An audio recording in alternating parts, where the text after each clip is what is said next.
You didn't understand. My family were leeches. They stole from me. My parents had kicked she out. They told me she was useless, that she was a petty thief. She's 20 years old. She needs to grow up. Stop. Enough. Don't be so childish. You admitted it yourself. Your parents warned you. They told you your sister was useless and a petty thief. You disobeyed them, and now you have to suffer the consequences. Stop blaming others, because you are an adult now. But she's 20. She should be responsible. On the plaintiff's side was Savannah Blake, a young woman of 20. She was a picture of carefully rehearsed, wounded innocence. On the defendant's side was a stark contrast: Morgan Sinclair, 33 years old, Savannah's older sister. Morgan was a professional performance artist, and she had brought her entire stage persona into the courtroom. Judge Carter focused on Savannah. She asked her to explain her story. Savannah began, her voice thick with drama, recounting her tragic tale. She said she had to leave her parents' home in Creston, Washington, to come to Spokane to find a better future, to go to college, and find a job. At first, she stayed with another sister, Isabella Izzy Blake. Judge Carter interrupted. Why didn't she stay with Izzy? Savannah made a delicate grimace. She explained that Izzy's apartment was cramped. She said Izzy didn't have a computer or internet, and it made her job search nearly impossible. So, on February 22nd, she moved in with her sister Morgan, who had a wonderful apartment. Safe harbor. Judge Carter narrowed her eyes. A safe harbor. She asked if this was the first time she had lived with Morgan. Savannah admitted it was not. She had stayed with Morgan in Anchorage, Alaska, back in 1998 to work as a nanny for Morgan's 4 children. But this time was different. This time, she just needed a place to get on her feet. She recounted that she had found a decent job, customer service, making $7.50 an hour. Her father helped her find her own apartment, and she moved out on April 1st after only 6 weeks. Judge Carter asked, "Did you leave on good terms?" Savannah shook her head, tears beginning to well. She said no. She said Morgan had kept all of her property hostage.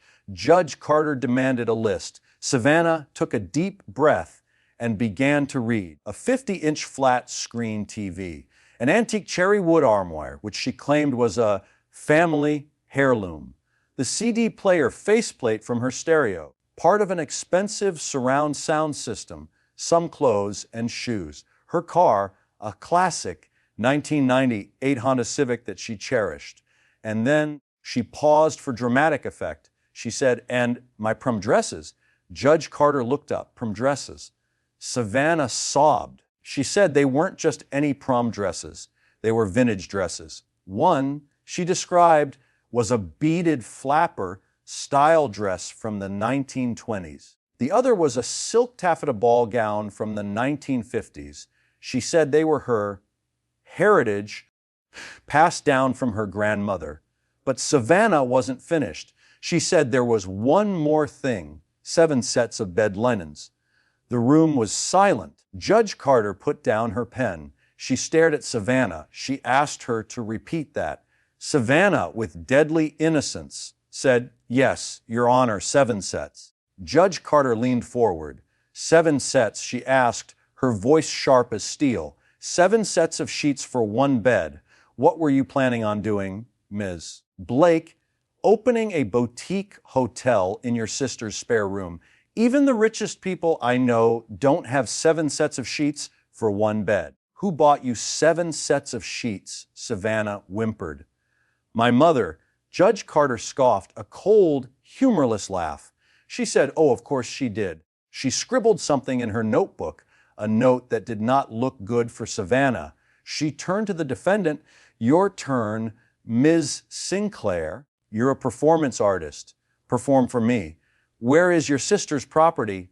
Morgan took a deep, theatrical breath. She began. The TV and the cherry wood armoire, which she scoffed. is not an antique, it's from the 1990s. Were in her garage. They were collecting dust, much like her sister had. She said Savannah could come and get them anytime. Judge Carter cut in. So why didn't you return them? Morgan shrugged. She said Savannah owed her money. Judge Carter ignored that. What about the CD faceplate? And she looked at her notes, the 7 mythical sets of sheets. Morgan laughed, a tired sound. Oh, those. She said she found them. She described cleaning out her garage for a yard sale. In a dark corner, behind a stack of old tires, she found a black garbage bag. When she opened it, a foul odor emerged. Inside, she found the CD faceplate and the expensive linens all jammed in, soaked in what she hoped was soda, and covered in a layer of blackish green mold. She said it was a biohazard. She had to use gloves to throw it in the dumpster. Savannah shrieked that it was a lie, but Judge Carter silenced her. Next, Judge Carter asked about the car, the classic Honda. Morgan rolled her eyes. Classic, she said. It was an abandoned heap of junk. It had been parked on her pristine, white, stamped concrete driveway for 6 weeks, leaking a rainbow-colored puddle of oil and coolant.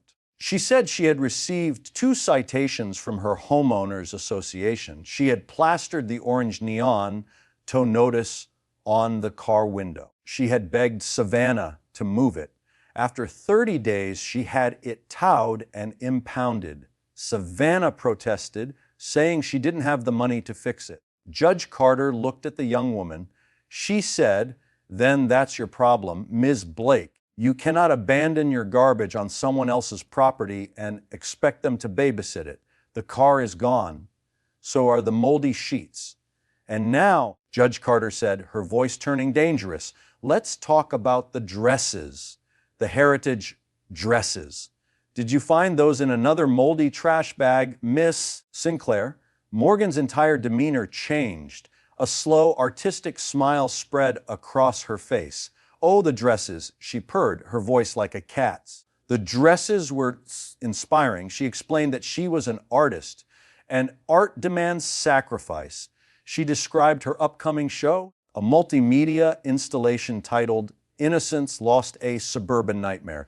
She said the dresses had spoken to her. They were symbols of our culture's false purity. So she had purposed them. Judge Carter stared at her, repurposed. Savannah began to tremble. What did she do with them? Morgan looked directly at her sister, her audacity astonishing. She said the flapper dress, she had deconstructed it. The beads were used to create a mosaic of a screaming face. The silk taffeta ball gown, she had scorched and paint splattered it. It was currently suspended from a framework of barbed wire, symbolizing the decay of the patriarchy. She said, "It's the centerpiece of the exhibit. It's beautiful." Savannah screamed, a real, primal scream of rage and loss. She shrieked that Morgan was a monster, a vandal. She screamed that those were her grandmothers. Morgan, utterly unfazed, just shrugged. She said, "That's the price of true art, Savannah. You should be honored to be my muse." Judge Carter had heard enough. She slammed her hand on the bench. "Enough!" she said, her voice echoing through the court. She looked at Morgan, disgust plain on her face. She said, "Art is not an excuse for theft and vandalism, Ms. Sinclair. You willfully destroyed your sister's property. You will pay for your art installation." She turned to Savannah. "What were those dresses worth?" Savannah sobbed that they were priceless, but probably worth $500. Judge Carter nodded. Done. She delivered her first ruling. On the primary claim, Ms. Sinclair will arrange for Ms. Blake to retrieve her television and her armoire. She will have 1 hour this Friday between 5 p.m. and 6 p.m. She may bring a police escort if she wishes. As for the dresses, I am issuing a judgment for the plaintiff in the amount of $500 for the destruction of property. As for everything else, the abandoned car, the moldy sheets, that's your loss, Ms. Blake. You abandoned them. But Morgan wasn't done. She screamed, "What about my countersuit?" She was also suing Savannah. She wanted $500. Judge Carter sighed. "All right, Miss Sinclair, your big performance. Tell me why this unemployed young woman owes you $500. Morgan began her monologue. She painted a picture of Savannah, not as a fragile victim, but as a cunning parasite. She said Savannah had begged to move in, that Savannah couldn't stand living with boring Izzy in her cabbage-smelling apartment, that Savannah wanted the luxury lifestyle. She wanted Morgan's jacuzzi tub, her plasma TV, and her high-speed internet. Morgan said she had agreed, but on one condition. She had made it clear to Savannah, "You're 20 years old. You are not staying for free again. This time you will pay $200 a month for rent plus food." Savannah screamed, "That's a lie!"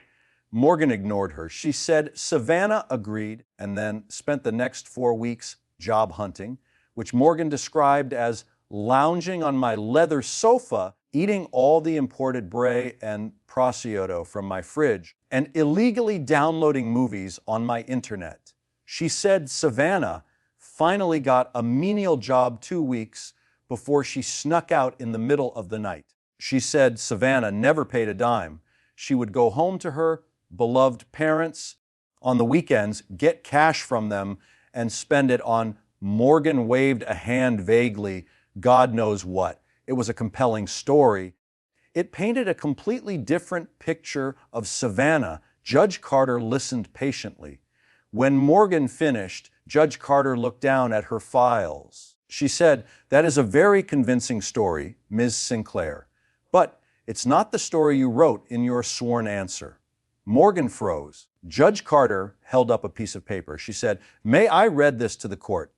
These are your own words, written and signed under penalty of perjury." She began to read, her voice dripping with sarcasm. She read, "I am a good sister.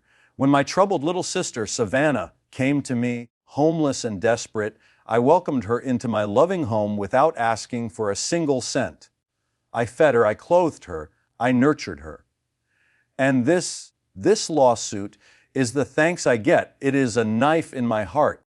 The silence in the courtroom was terrifying. Morgan turned a shade of crimson from her neck to her hairline. Judge Carter put the paper down. She looked at Morgan. "So, which is it, Miss Sinclair? Are you the saint who took her sister in for free, or are you the landlady demanding $200 a month? Because, ma'am, you cannot be both." Morgan stammered. She said that was referring to the first time in Alaska when she was 18. This time was different. Judge Carter shook her head. "Oh, the Alaska trip. Let's talk about that." She turned to Savannah. "Ms. Blake, you stayed with your sister in Alaska, correct?" Savannah nodded. She said, "Yes, I was her nanny. She was supposed to pay me $250 a week." "She still owes me $1,000 from that!" Morgan shrieked. "Lie! I paid you! You're a lying brat!" Judge Carter hit the gavel. "Silence!" She looked at Morgan.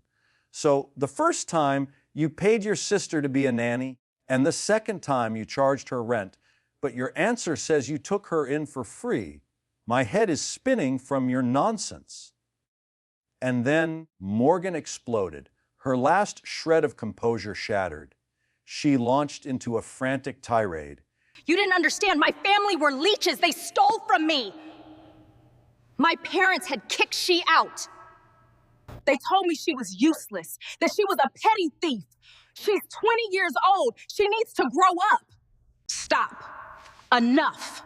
Don't be so childish. You admitted it yourself. Your parents warned you. They told you your sister was useless and a petty thief. You disobeyed them, and now you have to suffer the consequences. Stop blaming others, because you are an adult now." "But she's 20. She should be responsible." Judge Carter leaned forward, her voice becoming dangerously soft.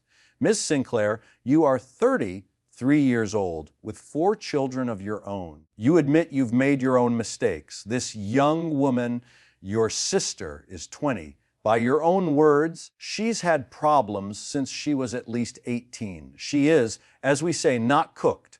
She is not finished. She pointed a finger at Morgan. You knew she wasn't cooked. You knew she was a freeloader.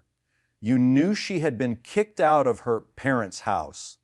But you let her in anyway because you wanted to play the good sister. You wanted to be a martyr.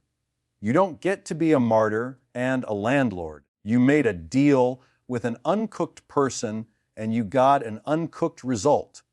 She said you were a good sister to help her, but you don't get to charge for it after the fact, especially when your own sworn statement says it was free. You're annoyed. You're frustrated. I get that. But you don't have a contract. You have a family problem. Judge Carter picked up her gavel. Judgment on the countersuit. Dismissed in its entirety. Ms. Blake does not owe you 1 cent. The $500 judgment for the plaintiff for the destroyed dresses stands. She looked at Morgan one last time, and my advice to you, Miss Sinclair, lock your door. Don't let her in again. We're done here. Outside the courtroom, Savannah was all smiles, holding up her $500 judgment. She said the judge was so fair. She saw right through Morgan's drama. I'm just glad I'm getting my TV back and the money for the dresses she destroyed. Morgan, red, faced with rage, was seething to the camera.